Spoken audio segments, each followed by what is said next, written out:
and welcome everyone to today's video on the problem solving mindset. So you see, problem solving and decision making is actually a program that I conduct very often, and although there are many tools available, for example, people like to use the Six Sigma methodology, for example, root cause analysis, the 5 whys, so on and so forth. For me, what's most important and what I'm trying to achieve through this video is to create an understanding that while there may be many tools available in the market, what we really need to spend time to understand that problem solving actually begins with our mindset. So you may have all the skills necessary for problem solving, but if you don't have the right mind to even think of those solutions, those skills may not prove to be useful for you when you need it, right? So in this program, we are actually gonna spend some time to talk about the thinking, the kind of thinking we use. So I want to start this video by talking to you about this quote: I do not fix my problems, I fix my thinking, and then the problems fix themselves. So that's exactly what we're gonna do here. We're gonna start by talking about our thinking, or the kind of thinking we have.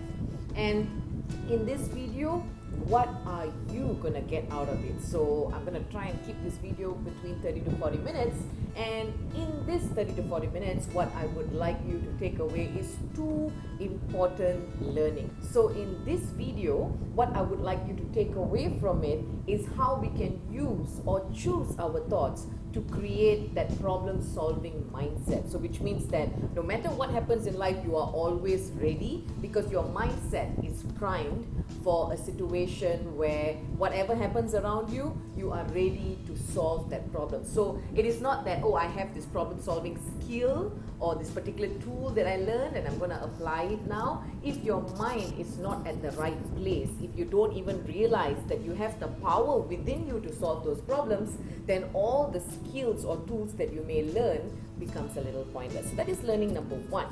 Learning number 2 would be how you can use the right questions to fix those problems. So I like to call this one of the greatest hacks that I have, which means that when things don't go our way, the first thing that happens is we don't feel so right. Our emotion gets a little impaired.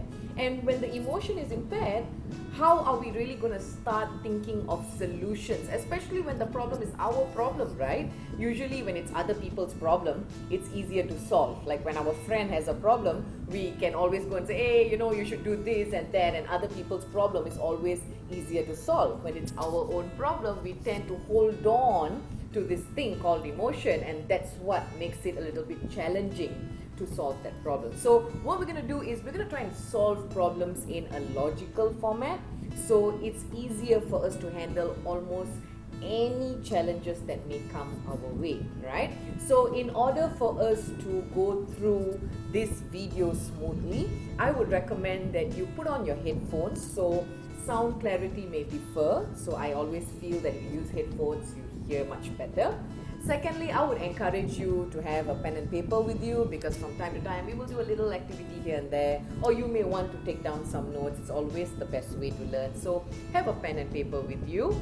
And lastly, this is a very mature, responsible learning process, which means that you can opt to play the video and kind of just let it play in the background. You will not get the full benefit from it. So what I would suggest is put all your distractions away and just choose your focus. So just commit to spending the next half an hour to 40 minutes focusing on this video, learning as much as you can, and at the end you will be guided on how you can actually apply the learning from this video. Yeah. So as usual, in the next 30 to 40 minutes, what I'm going to do is I'm going to give you everything that I know within this time. With this time, I'm just going to share with you whatever I feel is going to be useful for you, so that you can immediately apply the learning, and the responsibility thereafter will be in your hands. how do you choose to use this learning? What are you going to do with this learning? So like pretty much this quote, the door is there and the key is in your hand. So through this video, I'm passing the key to you, and how you choose to use the techniques, the hacks, will be completely up to you. Now, a lot of people always start by saying that problem solving is a skill, right?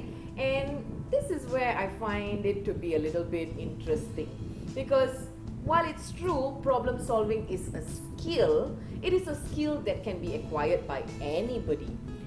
What I think is more important to understand, problem solving is not just a skill. More important than that, problem solving is actually something else. And here is where, let's play a little quick hangman, yeah? So you have your pen and paper with you, and you have these words down here, these letters that I need you to fill up, and based on your level of understanding or from your perspective, what do you think problem solving is? What do you think is the answer to all those blanks over there? So some of you probably may have got it, those of you who are really good at words, or some of you need a little bit of a help, so I'm giving you a little clue there. Now this word ends with an E, right? Anyone got it? Okay. You know, always when you give the first letter, most people already get it. Problem solving is anyone got it yet? Come on, this is really simple, right? Exactly, yeah? So problem solving is an attitude. Problem solving is pretty much how you are wired.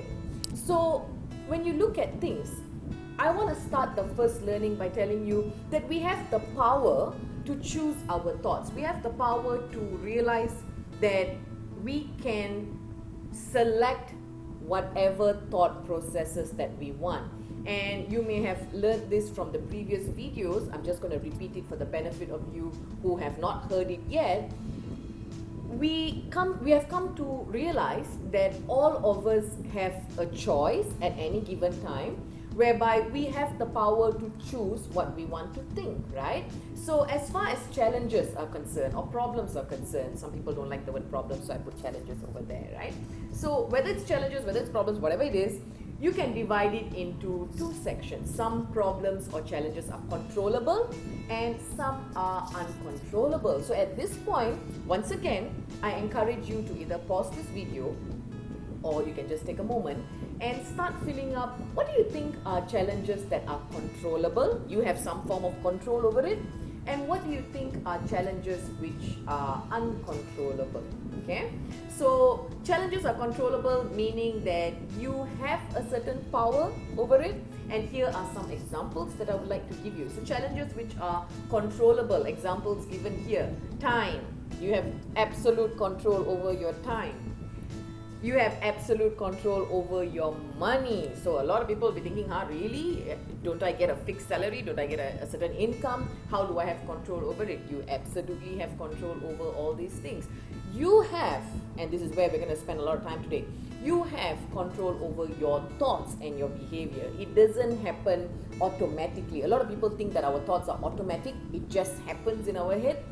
Once you realize that you have power over those thoughts, everything else changes. Your control changes, your decision changes, your next course of action changes. And when these things change, you start to solve problems differently. And then we have situations which are uncontrollable, right? I mean, I think a lot of us have been going through it. You have situations like the environment, the economy, the political situation, or even other people's behavior. And we realize that other people's behavior may have a certain impact on us, and we sometimes allow it to impact us, and sometimes that becomes a problem on its own and we take it all on ourselves. But the moment we detach it and realize that other people's behavior is an uncontrollable challenge, we can't do much to change it, now we will start to solve problems a little differently, whereby we focus on one obstacle at a time. So, what is a problem? How would you define a problem? Now, those of you who have your pen and paper with you, scribble something down. What is a problem? How do you define a problem? So some people would probably say a problem is a challenge. a problem is something, an obstacle. A problem is a situation that we can't solve. A problem is a cause of stress. You may have many answers to this. Write it down. You can even pause the video for a moment. Tell me what is a problem to you. Okay? In my experience, I find it so much easier if we can dissect the problem. Remove the emotion from the problem, because sometimes when you put too much of emotion into the problem, it impairs our judgment to solve that problem. So the way I look at almost any problem, 99.9% of problems, is this. Problem is an objective plus an obstacle. Meaning to say, you want to reach an objective, but there is a stumbling block. There is something that is blocking our potential to solve that problem. So that is what a problem really is.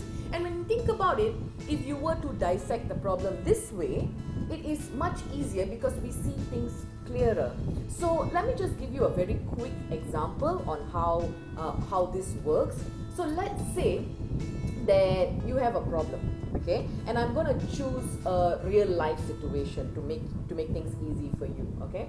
So let's say, God forbid, you get retrenched from work, for example, or you lose your job overnight. Is that a problem? Absolutely, especially if you are the sole breadwinner of the family, especially if you need that income. You are not a super rich millionaire, you need that income and you suddenly lose your job. Is that a problem? Absolutely. How do you solve that problem? What do you do? Okay, so this is where I want to share with you pretty much a real life scenario. A real life scenario where whenever it comes to a problem, there is always two ways to look at a problem. Now, you can choose to look at the problem like a victim, whereby you say, oh my God, this has happened to me, life is so unfair, I don't know what I'm going to do about it. Or you can look at the problem like a superhero. You can look at the problem and say, well, this is the situation, this thing has happened, what can I do about it? What steps can I take to move forward? So to give you a very simple example, a real life scenario, again, let's go back to the retrenched example. There were two people that I personally knew who went through the situation of retrenchment, who lost their jobs almost overnight, and they were both sole breadwinners of the family. Now, person A, let's call this person A. Person A decided to sit and moan and be depressed and abuse substances like alcohol and just complain about the situation to everybody he met. And then came person B, who went through pretty much the same situation as person A here. But person B decided to start thinking like, okay, this has happened, what do I do? So person B, who was actually working in upper management level, realized that despite losing the job, I need to do something to bring the income for the family because my family needs to eat, right? So this person decided to do almost any job that came his way, slowly built himself up, saved money as much as he could, and eventually, after 2 to 3 years, started out on his own business. Whereas, just to let you know, this person, person A, is still sitting jobless and still complaining about the injustice that happened to him in his life. So whatever problem it is, it depends on your thought process. It depends on how you choose your attitude to be.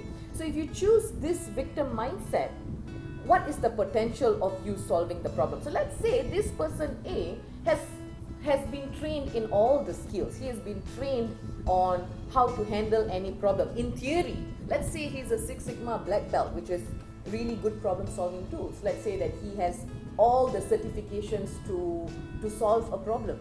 But if the attitude is not in a right place, then he's going to have some challenges in solving his real life situations, right? So this is why we say that your ability to solve almost any problem is very much related to the type of thoughts that you choose. So if you are in a real victim mindset and you're thinking like it's going to be challenging for me to solve problems, then of course your ability to solve problems is much lower compared to someone who has that real superhero mindset. Okay, so this is also where I would like to introduce you to the concept of neurotransmitters.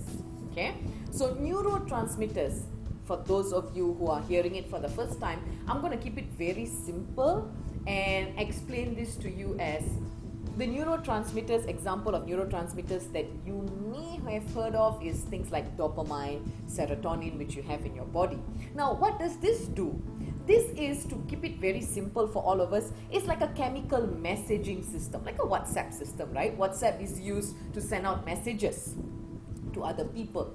Now, likewise, neurotransmitter is like a WhatsApp in our system. It is sending all these messages to every single cell in our body. Meaning to say, if you have a negative thought, it is going to send that negative signal to every cell of our body. Likewise, you have a positive thought, it's going to send a can-do kind of a signal to every cell of our body. And this is what it's commonly known as the mind-body connection.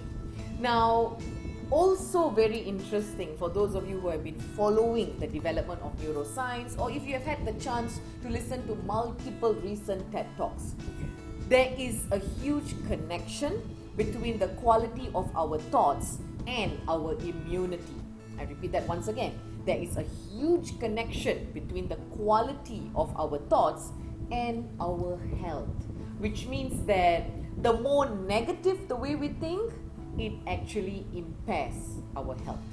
This is exactly why we want to be able to choose the right thoughts, because everything starts here, starts from the brain. It sends those signals, and every single signal gives us a chance to decide how do we want to operate, how do we want to take our next course of action. And that's why for almost any skill in life, correcting our thoughts is the foundation. So in terms of problem solving, likewise, it starts with the thought process.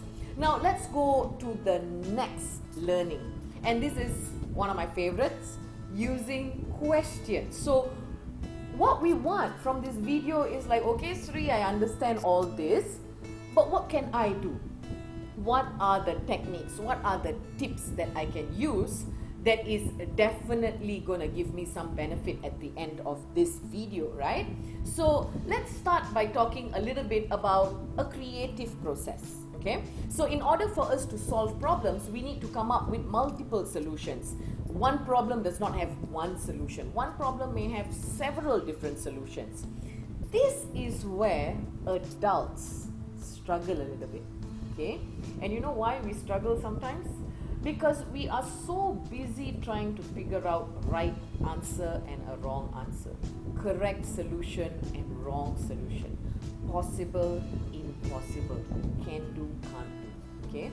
So when NASA conducted a creative test on 4 to 5 year olds, about 98% of these kids, about 1,600 kids were tested, and 98% of them came up at a creative genius level. 5 years later, only 30% from these kids were in that creative genius level, which means the level of creativity, creatively solving problems dropped drastically within the next 5 years. So what happened between 4 years old and the next 5 years? What happened? Shouldn't they have gotten more creative? Ironically, these kids, 4 to 5 years old, right? They enter a system known as the education system. With all due respect to education system, as much as we do learn, sometimes there is this one line of creativity which is not allowed to be explored. I will give you a very simple example. A few years ago, I was called in to my daughter's kindergarten parent-teacher meeting. And the teacher pretty much told me that there is a bit of an issue that she wants to speak to me regarding my daughter. So I said, sure teacher, what is it? And she shows me a piece of coloring that looks pretty much like this. And she says, do you see the problem here? And I'm like, looks pretty good for a 4-year-old to me. And she's like, not really. Do you see what the problem is? And I tried to think like the teacher, and I was like, is it because she's coloring out of the lines? And she says, yes. what else do you see that is wrong in this picture? Again, I tried to think like the teacher, and I was like, I couldn't figure it out. I couldn't. And then very irritatedly, the teacher looked at me and it's like, she colored the goat blue. She colored the clouds red. Where are there such a thing, right? And that kind of blew my mind, because I'm like, give the kid a break, right? She's just 4 years old, and you should be allowed to color the pictures like any color you want. It shouldn't be so rigid at that age. But apparently there was a right and wrong. And this is where we realize that the moment you stifle people, especially children, into fitting into a mold of thinking, like you can only think this way and any other thoughts are wrong, slowly but surely that creative potential gets impaired.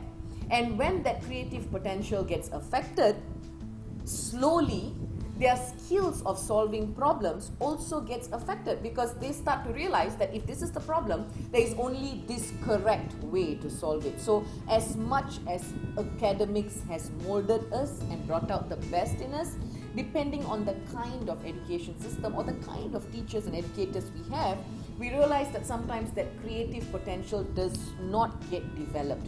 Starting from that age till they are much older, there is always a right and wrong answer. There is no gray area. There is no opportunity to really let out that creativity. And after 11 years, 15 years, depending how much you study, after that entire education system is over, the education process is over, and then when you enter the workforce, now you are suddenly thrown into the situation where your boss is telling you, come up with creative solutions, and you are there thinking like, how do I come up with a creative solution? Because throughout our education system, we may have never got that opportunity, and suddenly you are asked, how do you come up with a creative solution? And this is the challenge that a lot of us possibly face. So how do we come up now? This is where I help you.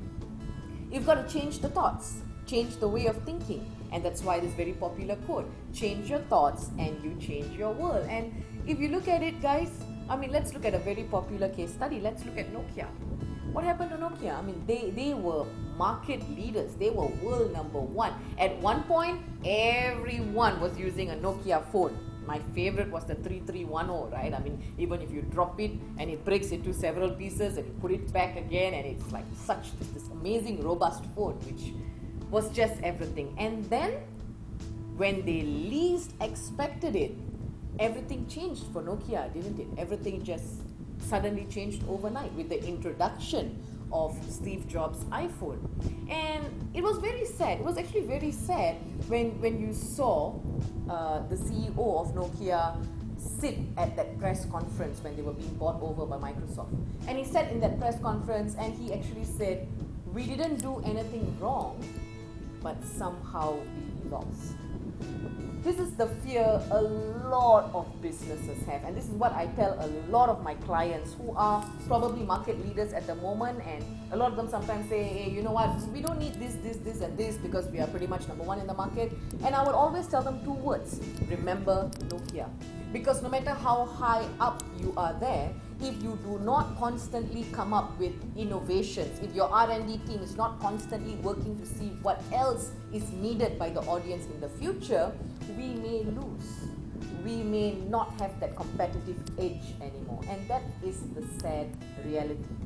When we are not cautious, when we are not constantly looking for innovation, we may be thrown out of the market, thrown out of our career, thrown out of our jobs.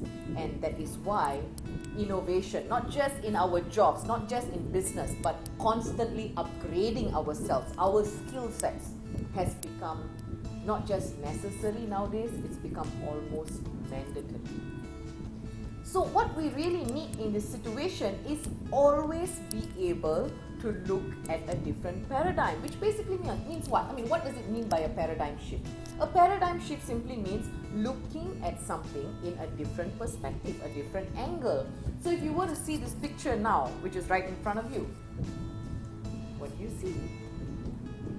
Is it a young girl? Or is it an old lady? And some of you are really sharp, you may have seen both. What about the rest of you? Do you see both? Now remember, don't panic. This is not an intelligence test, or this is not a test where you're just seeing one of it and you're like, oh my god, I can't see the other picture, something is wrong with me. Nothing like that. This is pretty much a bit of an optical illusion, and this is just a clear example of how we look at things. And all of us can look at things very differently. So if you have seen the young girl, congratulations. If you have not seen the young girl, pause the video, find her. You should be able to also see the older lady in this picture. If you have not paused the video and see, make sure you find it before you get to the next part. Okay? Now, the next thing I want to show you, can you see the frog? If you can, pretty obvious. Now let me challenge you a little bit. Can you see the horse?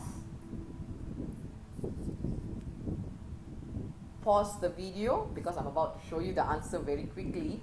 So if you can see the horse, congratulations. If you can't see the horse, can you see it better now? And why are you able to suddenly see it better? Because you see, I shifted the picture a little bit, and that is what a change in paradigm is all about. Looking at something from a different perspective. So let's come back to the real world. How do you do it? How do you do it in the real world? How do you create that difference? How do you create that ability to look at something in a different perspective? Now, let me tell you that these are the questions I use whenever I want to look at a situation in a different perspective. Okay? So, a lot of times I like to start by asking, when you are in a problem or when something doesn't go well, what's good about this? Now, a lot of you will be looking at it like, let's go back to that retrenched story, right? Where the guy gets retrenched. And he just lost his job. And imagine if I were to go and ask him, what's good about this? You know, he's probably going to be very unhappy and say, look, I just lost my job. Nothing is good about it. But if you really stop and think and ask yourself that question, what's good about this situation? You see what happens here now? The wiring in our brain automatically gets a bit startled and it changes. You are now reprogramming your brain to look at something from a different perspective, which is one of the easiest method to move from the, remember the victim mindset I was telling you about? To move from the victim mindset to the superhero mindset. The ability to constantly look at the good in something, in someone, is one of the easiest ways to always mold your brain and train your brain to look in a more problem-solving mindset. What opportunities do we have at the moment? Okay, this has happened. What are our chances? What can we do about the situation? What is the plan A, B, C that we can derive? Or what resources do we have available? Now, I can tell you this. After the COVID pandemic hit the training industry, where all of us trainers went pretty much from hero to zero overnight, where we just lost our jobs. We had zero income, and for a few months we struggled. Those of us who had savings relied on our savings. Those of us who did not have savings truly struggled. And at that point, I did go through this series of questions, and one of the key questions I asked myself was, what resources do I have right now? And I told myself, I have my skill, I have my knowledge that I want to share, I have my passion to share my learning with everyone else, and I have the internet, I have Zoom, I have PowerPoint, I have everything readily available, and I can start marketing a new series of products. And that is truly how this entire self-learning videos were bought. So if I had sat feeling a little sorry for myself, which I did for a few weeks, and after that it automatically came to, okay, what can we do? If I do not move in the direction of taking the opportunities available, using the resources that I have, I would constantly be throwing myself a pity party and just saying like, you know what, I will just wait till things get better. And what are you doing meanwhile, right? What is our learning from this situation? What did I learn from this? Number one, I can tell you what I learned from the entire pandemic is 6 months saving may not be enough. I know everyone says, keep 6 months saving, keep 6 months saving. Now that we are about 2 to 3 months into this pandemic, and I am thinking, wait, 6 months saving may not be enough. My very humble suggestion to everyone out there is please keep at least a year of your savings, because with the world today, you just never know what's going to happen. That's one of my biggest learning from the situation. My other biggest learning is always be prepared. You just never know what the future holds. You can plan as much as you want. You can prepare as much as you want. But nothing, the most important preparation you can make is resilience in your mind. Because you can prepare in terms of money, you can prepare in terms of resources, but if you don't have the right attitude to take the next action, it's also going to be pointless. And what can we do differently the next time? Thank you to the pandemic, we have launched our online series. Because if it was never for the pandemic, I don't think I would have taken the necessary steps to do it. I would have not had the resource called time to do it, or I would have never made the time because I would have been in my comfort zone continuously doing face-to-face training. I would have never explored this option. So despite all that happened, finding what's good about it, finding the opportunities, finding the resources that I have, finding the right learning, and taking different steps is the easiest hack that I can share with you with regards to creating a problem-solving mindset. Now, let me just quickly recap. In this video, you have done two things. Number one, you have understood how we can choose and use our thoughts to create that mindset. You understand the concept of neurotransmitters now. I did not have a lot of time to go too much into it because I wanted to stick a little bit more into problem solving. If you're interested to know about neurotransmitters, see our other videos on controlling thoughts and mindset. And you have also learned in the previous slide about how to use the right questions to fix almost any problem. Now, let me tell you, the last tool that you learn is useful from something as elementary as getting stuck in a traffic jam right up to something really serious like a monetary or a health problem. And that is how you can create that problem-solving mindset. And with these tools, it is something that you can start from today. With that, I have ended my video on the problem-solving mindset. Now remember guys, for those of you who have bought this video with the online coaching option, together with your learning pack, you would have received the box task, and I would like you to complete the box task, send it back to us. And of course, remember, if you have any questions at all with regards to the content of this video, feel free to contact me and I'll be more than happy to assist you. Thank you so much for watching. Have an awesome day ahead.